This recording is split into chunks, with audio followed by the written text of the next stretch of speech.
So we're here in the shake trailer, which simulates an earthquake of different magnitudes, and the whole point of this is to give people an idea of what it feels like to be in an earthquake.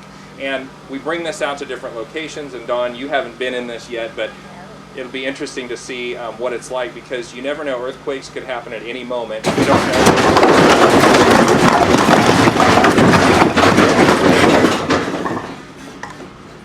So we did exactly what we're supposed to do. That's drop, cover, and hold on. And what did you think of that? It's pretty wild. I mean, there's a lot of movement, and I could definitely feel the thing falling on top. So, yeah. Right, and so what we found is that a lot of times in earthquakes, you think that a building is going to collapse on you, and that's your biggest chance of getting injured. The reality is that most injuries occur from stuff falling. So that's unsecured items like we see here. You've got all these books and things that can hit you in the head.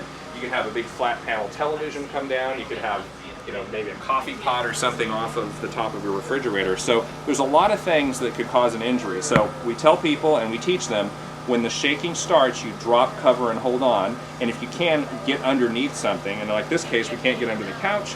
So it's just drop, cover your head, and hold on until the shaking stops. There's always a chance for aftershocks. You should be aware of that.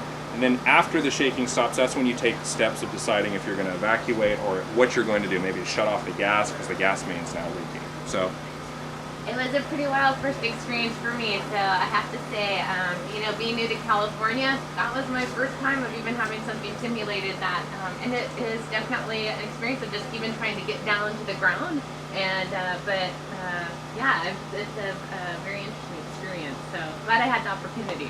All right, well that's the shake trailer, and in the next segment we're going to be talking about what you should put in your emergency preparedness kit.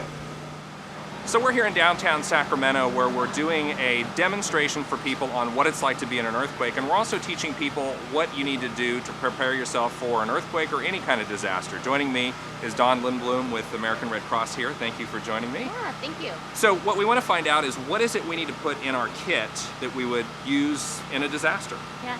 Well, what's really interesting, there's some really basic items that you want to have to be ready for an event. So some of the things would be like having a flashlight, extra batteries for the one, and spares to have if something happens.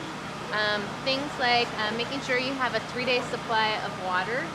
Usually our general recommendation is a gallon of water per person per day. Well, that's important to know. Absolutely.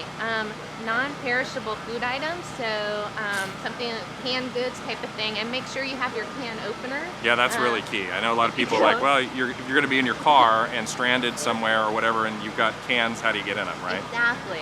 That's really clever. Another thing is just some of the things that we don't always think about, and we see this all the time at the Red Cross and emergency response, but make sure you have your prescription drugs, you know, have an extra supply on hand. And if you don't have that, have a copy of actually your prescription in and of itself, because that's another piece that, you know, we can get refilled or do something like that, but have that in place. Some of the other items, if you have infants, having baby food and formula that's available and on hand. And another thing to think about is that, you know, you don't know in the event, you know, how much injuries or how people might get harmed during the event. So make sure in your kit that you have a first aid kit so that you can administer that if anything happens. And those are some of the basic items. So in here, so here's like a little tiny first aid kit, and it doesn't have to be a big fancy one. You don't have to get something that's cost you $50 or $100. No, just be a really basic one. It doesn't have to be like you said, anything too huge. I think toilet paper.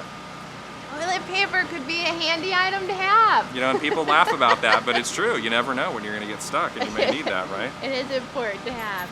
I think some other things, you know, a spare set of keys in case you need that access to your home or to that sort of thing. I didn't think about that, right.